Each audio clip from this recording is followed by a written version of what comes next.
Smuggling ಆಗಿದ್ರೆ ಅದು customs ಅವರು ಫೇಲಿಯರ್. ಪ್ರೋಟೋಕಾಲ್ ಸಿಕ್ಕಿದ್ರೆ ನೀವು ಇಮಿಗ್ರೇಷನ್ ಪೂರ್ತಿ ಕೇಂದ್ರ ಸರ್ಕಾರದ್ದು.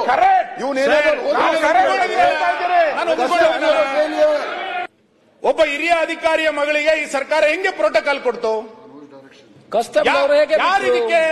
ಯಾರಿದಕ್ಕೆ ನಿರ್ದೇಶನವನ್ನ ಕೊಟ್ಟಿದ್ದು? ನಾವು ನಮಗೇನನ್ಸುತ್ತೆ ಅಂತಂದ್ರೆ, ನಾವು ಏರ್ಪೋರ್ಟಿಗೆ ಹೋಗೋರೆ, ನಾವು ಪ್ರತಿ ಬಾರಿ ಏರ್ಪೋರ್ಟಿಗೆ ಹೋಗ್ಬೇಕಾದ್ರೆ ಯಾರೋ ಹೊಸಬ್ರು ಪ್ರೋಟೋಕಾಲ್ ಬರ್ತಾರೆ, ಒಬ್ಬರೇ ಬರೋದಿಲ್ಲ ಯಾವಾಗ್ಲೂ ಕೂಡ. ಆದ್ರೆ ಈಕೆಗೆ ಏರ್ಪೋರ್ಟ್ ಇಂದ ಹೊರಗೆ ಬರಬೇಕಾದ್ರೆ 25 ಸಾರಿ ಬಸವರಾಜ್ ಅನ್ನುವಂತ ಕಾನ್ಸ್ಟೇಬಲ್ ಹೇಗೆ ಬಂದ? ಇದು ಇವತ್ತಿನ ಚರ್ಚೆ ವಿಷಯ. ಇದು ಅವನೇ ಯಾಕೆ ಬರ್ತಾ ಇದ್ದಾನೆ? ಹಾಗಾದ್ರೆ ಇದರಲ್ಲಿ ಅವನು ಸಹಾಯ ಮಾಡಿದನೋ ಅಥವಾ ಅವನು ಸಂತ್ರಸ್ತನೋ?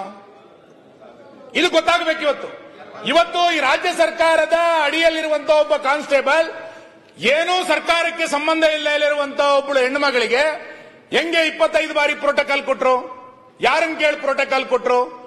ಗುಪ್ತಚರ ಇಲಾಖೆ ಏನ್ ಮಾಡ್ತಾ ಇತ್ತು?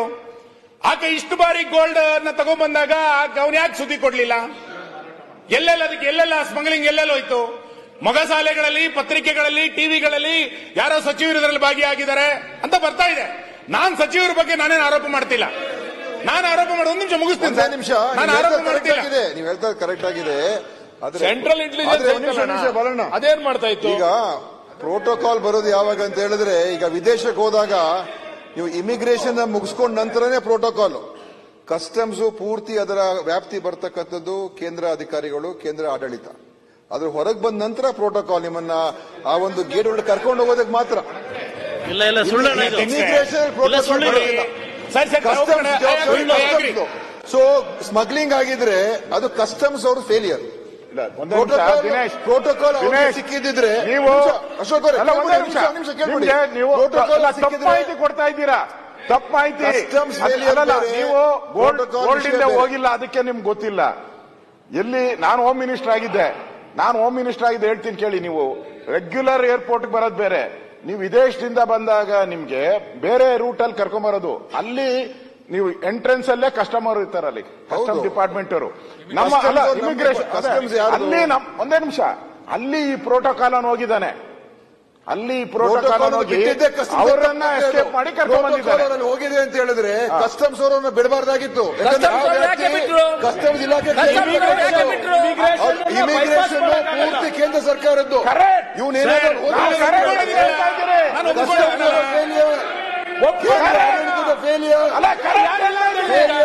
ಈಗ ಪ್ರಿಯಾಂಕರ್ಗೆ ಪ್ಲೀಸ್, ಕಸ್ಟಮ್ ಡಿಪಾರ್ಟ್ಮೆಂಟ್ ಅವ್ರದ್ದು ವೈಫಲ್ಯ ಅಂತ ಇಮಿಗ್ರೇಷನ್ ಬೈಪಾಸ್ ಮಾಡ್ಲಿಕ್ಕೆ ಬೈ ಲಾ ಇಮಿಗ್ರೇಷನ್ ಅನ್ನ ಬೈಪಾಸ್ ಮಾಡ್ಲಿಕ್ಕೆ ಆಗೋದಿಲ್ಲ. ಕಸ್ಟಮ್ಸ್ ನ ಬೈಪಾಸ್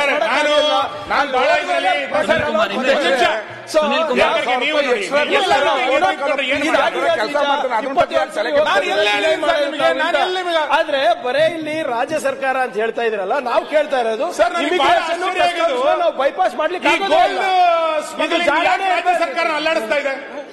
ಈಗ ರಾಜ್ಯ ಸರ್ಕಾರ ಸುನಿಲ್ ಕುಮಾರ್ ಕುತ್ಕೊಳ್ಳಿ. ಸುನಿಲ್ ಕುಮಾರ್ ಅವರ ಪ್ರಾಬ್ಲಮ್ ಇದ್ರೆ ದಿನೇಶ್ ಕುಮಾರ್ ಅವರ ಸಹಾಯ ತಗೊಳ್ಳಿ. ಸುನಿಲ್ ಕುಮಾರ್ ಅವರ ನೀವು ಇಲ್ಲಿ ಚರ್ಚೆ ಮಾಡ್ತಾ ನಮ್ಮ ಗೃಹ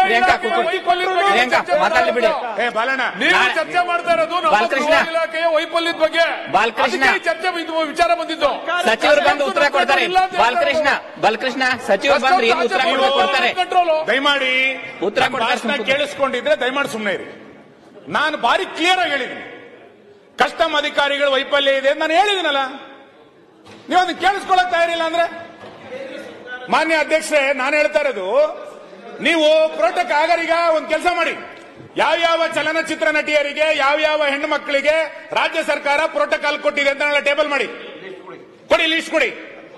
ಹೆಂಗೆ ಖುಷಿ ಬಂದಂಗೆ ಎಲ್ಲರಿಗೂ ಪ್ರೋಟೋಕಾಲ್ ಕೊಡ್ತೀರಾ? ಎಲ್ಲರಿಗೂ ಪೊಲೀಸ್ ಜೀಪ್ ಕೊಡ್ತೀರಾ? ಸುನಿಲ್ ಅಣ್ಣ, ರಾಜ್ಯ ಸರ್ಕಾರ ಈಗ ಚರ್ಚೆ ನಡೀತಾ ಇರುವಂತದ್ದು ಯಾರು ಬಂದಂತ ಚಿನ್ನ, ಮೊನ್ನೆ ಬಂದಂತ 14 ಚಿನ್ನ ಬಿಡಿ, ಇಲ್ಲಿಯ ತನಕ ಬಂದಂತ ಗೋಲ್ಡ್ ಎಲ್ಲಿಗೋಯ್ತು? ಎಲ್ಲೆಲ್ಲಿಗೋಯ್ತದು? ಇದು ಇವತ್ತು ಚರ್ಚೆ ಆಗ್ಬೇಕಾಗಿರೋಂಥ ವಿಷಯ. ಬಸವರಾಜನ ನೀವು ಇಟ್ಕೊಂಡ್ರೆ ಎಲ್ಲೆಲ್ಲಿಗೆ ಹೋಗಿದೆ ಅಂತ ಗೊತ್ತಾಗಲ್ವಾ?